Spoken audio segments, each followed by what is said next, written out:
There was an unmistakable allure to the old Henderson place, with its sprawling back garden and towering oak trees that had witnessed a century of secrets. It was a magnet for us kids in the small town of Elmwood, a place of unending fascination and, as we were soon to discover, palpable dread. The Hendersons were an enigmatic pair, Mrs. Henderson with her perpetually drawn curtains and Mr. Henderson, who was often seen tending to his garden under the pale moonlight, his features a mere suggestion within the shroud of night. Their home, a Victorian relic, stood defiant against the passage of time, its facade a whispered promise of mystery.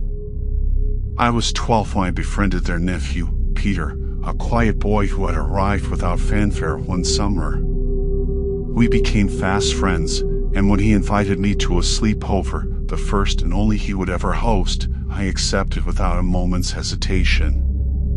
The evening began innocently enough, with pizza and video games in Peter's room, which was a strange mix of modern adolescence and antiquated gloom from the rest of the house. But as the night grew old, and the moon climbed high, a disquiet began to settle over me. It was the house, it spoke in creaks and sighs, the kind of sounds that make you think of dusty tomes and forgotten tales. We were huddled in Peter's room, telling each other ghost stories with the bravado that only comes when you're trying to impress your peers, when the door creaked open and Mr. Henderson's voice slithered through the gap. "Boys," he said, his tone a concoction of charm and something sinister that I couldn't place, "how about a real tour of the house?" The offer dangled before us, tempting and terrifying in equal measure. Peter hesitated, but then nodded, a subtle flicker of anxiety in his eyes. We tiptoed behind Mr. Henderson as he led us through dim corridors adorned with faded portraits whose eyes seemed to follow us. We were led to the heart of the house, the library. It was a cavernous room, with towering shelves lined with tomes that whispered the promise of forgotten knowledge. The room smelled of mothballs and mildew, and the windows were veiled with heavy drapes that allowed no moonlight to trespass. Mr. Henderson's eyes gleamed as he began to pull books from the shelves, revealing hidden levers that, when twisted or pulled, revealed secret compartments. Inside were odd trinkets, dried flowers, ancient coins, and other arcane items that seemed to hold significance only he understood. He told us stories about each object, tales of far-off lands and times long past. His words were captivating, but it was the fervor in his eyes that held us. It was all-consuming, a fire that threatened to escape and consume everything in its path. We were children lost in a fairy tale, woven by the storyteller's hand, when the clock chimed midnight.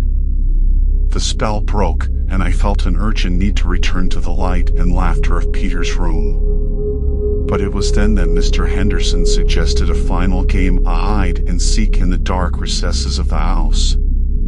Peter protested weakly, but Mr. Henderson insisted. It was tradition, he said, for the last sleepover he would ever host. The way he said last curled around my spine like cold fingers. He would seek, and we would hide.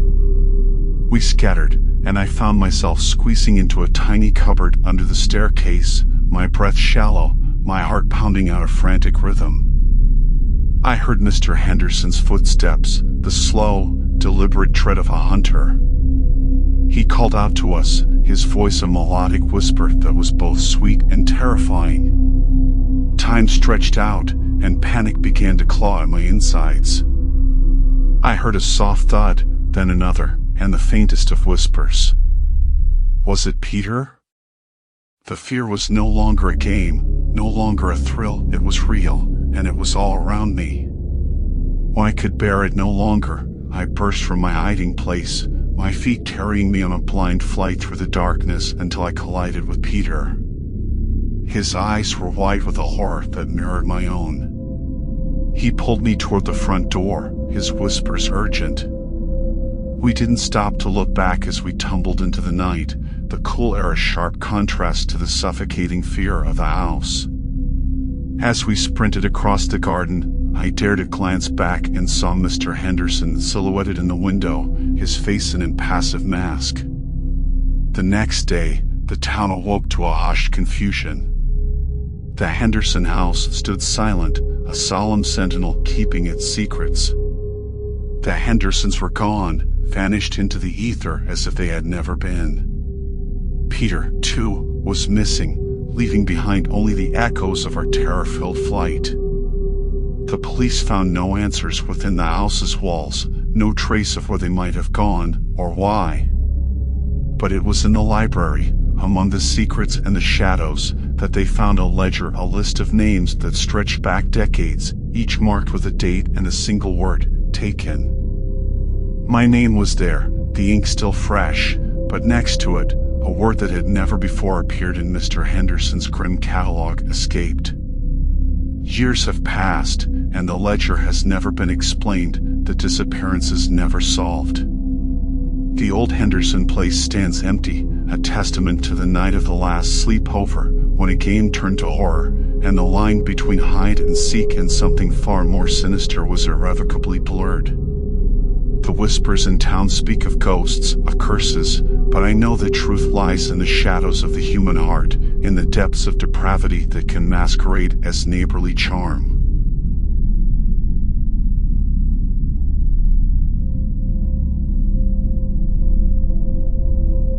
The day the Strange moved into 8B, the building acquired a pulse. Their name suited them too well. They were an odd, reclusive bunch that seemed to shuffle about at all hours, their movements casting unsettling shadows through the thinly veiled windows. Their arrival was silent, like a mist that creeps in unnoticed. There was no moving truck, no parade of furniture. They simply appeared one evening, their silhouettes occasionally interrupting the glow from their apartment windows. I lived directly below them in 7B. Mine was a life of quiet routine, work, a cup of chamomile tea, an old paperback, and then sleep.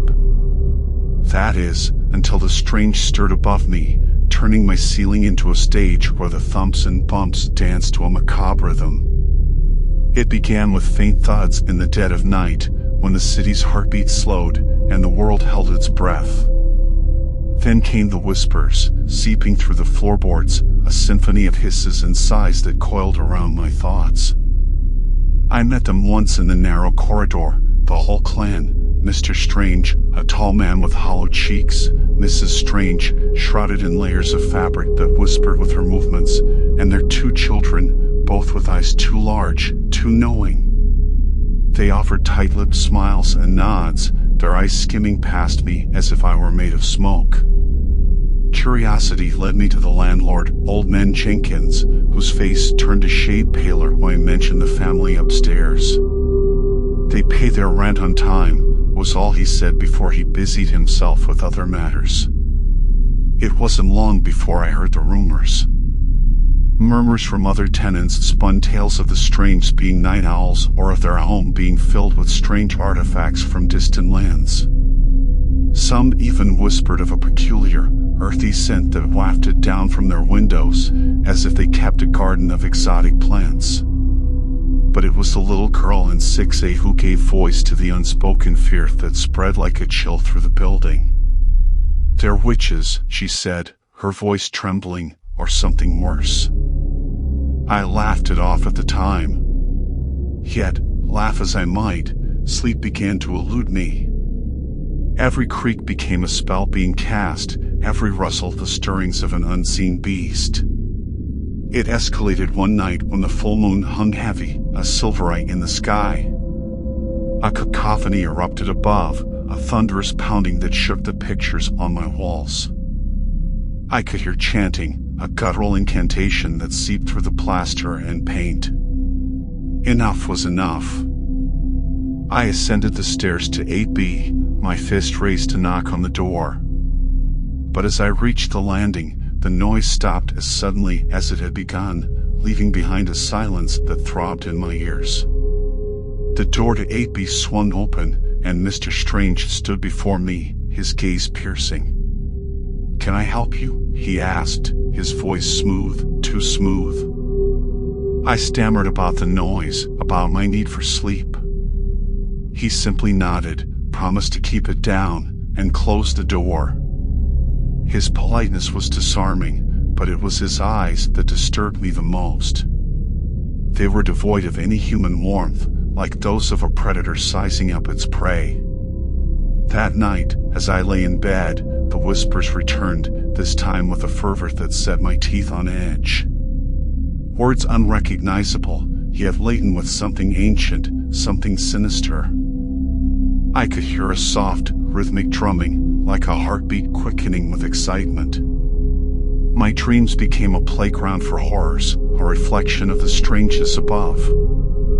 I dreamed of dark altars and writhing shadows, of figures in cloaks bowed before an unseen entity. And always, there were the eyes of the children, watching me with cold amusement. Days melded into nights, a tapestry of unease. Food lost its taste, and the mirror showed a face I scarcely recognized, hollowed eyes and pale skin. I was a ghost haunting my own life. The tenants spoke in hushed tones about leaving, about the building being cursed. But moving out was a luxury beyond my means. So, I endured, my home no longer a refuge but a cell. Then came the disappearance of Mrs. Connolly's cat, a chubby tabby that had the run of the building. A search turned up nothing but a collar and a patch of matted fur in the basement.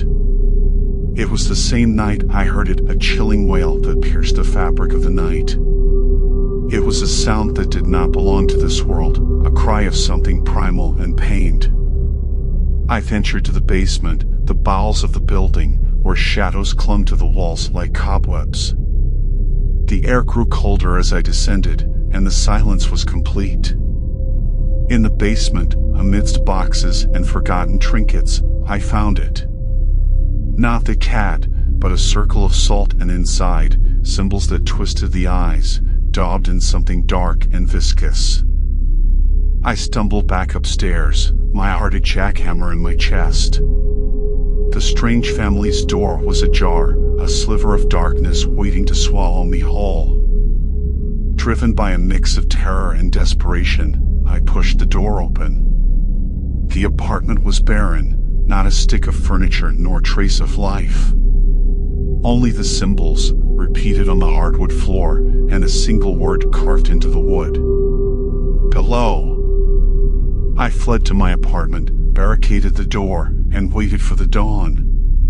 The sun seemed a myth as the night stretched on, unending. In the morning light, the building was a tomb. The strange were gone, their apartment empty as if they'd never been. The landlord shrugged off my frantic questions, mumbling about transient tenants and the imagination of an overworked mind. But the building had changed. The other tenants left, one by one, until I was the sole occupant of a mausoleum that groaned with the weight of the unknown. I tried to leave, but the world outside seemed alien, hostile. So, I stayed, the guardian of a secret that pulsed beneath the floors, within the walls, a secret that had claimed the strange and whatever lay beneath. Now, I listened to the silence, to the heart of the building. It beats in time with my own, a reminder that some things are older, deeper than the foundations of the earth. And as I wander these empty halls, I can't shake the feeling that I am not alone, that something watches from the shadows, waiting to claim the last tenant of a building that breathes with the memory of the strange, the family that lived above.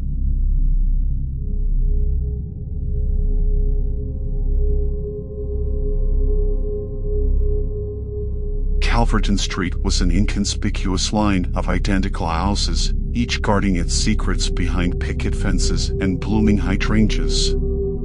But beneath the veneer of this suburban tranquility, a malevolent pulse throbbed, a rhythm known only to the initiated. The newest initiates, Mr. and Mrs. Adler, were a peculiar pair who had moved into number 66, a house that had stood vacant for years, its windows like blind eyes to the neighborhood's idyllic charade. They introduced themselves with warm smiles and handshakes that lingered too long, their eyes darting with unspoken knowledge. I, Thomas, lived next door at number 64, my life a monotonous cycle of work and sleep, my interactions with neighbors limited to polite nods. The Adlers, however, refused to be ignored. They often invited me over for dinners that ended with conversations skirting the edge of propriety, hinting at esoteric beliefs and clandestine gatherings. I found their allure hard to resist. One autumn evening, as leaves swirled like charred embers on the breeze, Mr. Adler approached me with an invitation that reeked of finality. "We're having a gathering tonight," he whispered, his voice a serpent's hiss. "A special one. We'd be honored if you joined us." Curiosity ensnared me, and despite the protestations of my instincts, I found myself nodding in acquiescence. At the stroke of midnight, I crossed the threshold of number 66, the door creaking shut behind me like a closing coffin lid. The interior was shrouded in shadows that seemed to writhe in anticipation. Hushed voices led me to the basement, where the Adlers and a dozen others stood in a circle around a sigil that seemed to pulsate in the dim light. Mr. Adler's voice sliced through the silence. "Welcome, brother," he intoned, "to the covenant of the left-hand path." The ceremony began with chants in a tongue that twisted the air, the words like claws against my sanity. Mrs. Adler approached the center of the circle, her eyes ablaze with fervor. In her hands, she cradled an object swathed in red cloth, the object of the rite. The cloth fell away to reveal a grotesque statuette, its form an affront to nature. The congregation fell to their knees, their worship fervent and obscene. I stood frozen, terror rooting me to the spot as the very atmosphere curdled with otherworldly power. It was then that the whispers started, a cacophony of voices that clawed at the edges of my mind. "Join us," they hissed, "embrace the darkness." The ritual crescendoed into madness, the participants' movements now frenzied, their shadows dancing along the walls as if alive. I watched, my heart a frenetic drum, as they each cut their palms, their blood spilling onto the sigil in an offering of flesh and soul. The air crackled with electricity, a sense of impending doom enveloping us. The room spun, and in my vertigo, I could see the barrier between worlds thinning, a gateway opening to something ancient and cruel. It was then that the Adlers turned to me, their smiles predatory. "Your turn," they said in unison, their voices a serpent's coil. I backed away, my mind screaming for escape, but the congregation blocked my path, their eyes empty of humanity. Desperation lent me strength, and I hurled myself through the throng, bursting up the stairs and into the night. The world had never seemed so alive, nor so terrifying. I ran without direction, the Adler's laughter ringing in my ears, a promise that no distance could sever the tie I had unwittingly formed with the covenant. Days blurred as paranoia took root. I glimpsed shadows at the corners of my vision and awoke to whispers that faded with the coming light. The Adlers watched me from their windows, never approaching but always present. I sought help, but how do you fight an enemy that dwells in the unseen, that festers in the heart of normalcy? The police found my claims ludicrous, and friends shied away, leaving me isolated with my dread. The final horror came on the eve of the winter solstice. A pounding at my door shattered the silence of my vigil. I opened it to find a child, no older than 10, his eyes hollow pits of despair.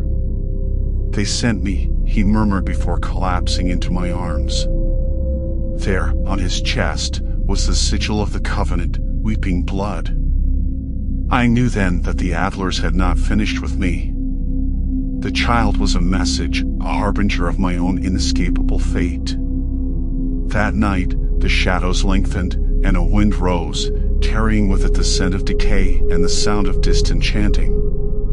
The world outside my window warped, a miasma of darkness that hungered for my soul. I barred the doors and windows, but the defenses of the mortal realm were feeble against the tide that rose against me. As the night reached its blackest depth, they came for me. The front door exploded inwards, a gale of infernal energy heralding their arrival. The Adlers stepped through the ruin, the congregation in their wake, their eyes now pits of malevolence. "We are incomplete without you," Mr. Adler declared, his voice a grave's echo. They advanced, and I felt the last shreds of my sanity fray and snap. I fled to the only sanctuary left, the basement. There, I scrawled protective sigils with my own blood, a futile gesture of a man driven to the brink. They descended after me, a procession of nightmares, their footsteps a death knell.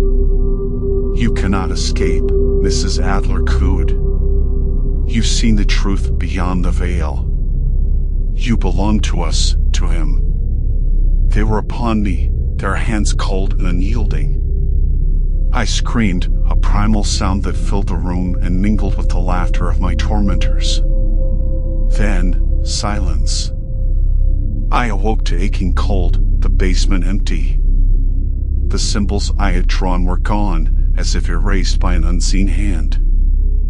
I was alone, but the solitude brought no comfort.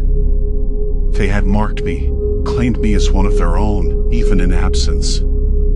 Days became a haunted existence. The Adlers never returned to their home, nor did the congregation reappear. But their absence was a void that pulsed with dark intent. I am watched by unseen eyes, my every move anticipated by the covenant that lingers just beyond sight. My neighbors avoid me, their whispers like knives in my back. The child's sigil-bearing corpse was never found, and no one speaks of it, the memory excised from the neighborhood's collective consciousness. But I remember. Every chant, every drop of blood, every shadow that moves against the logic of light. The Adlers had shown me a world beyond this one, a reality that claws at the edges of the sane. And though they have vanished, I know they will return, for the covenant binds us, a chain forged in darkness and sealed with blood. And I, Thomas of number 64, wait for the day they claim what is theirs, when Calverton Street will again throb with the pulse of the unspeakable, and the covenant will call its children home.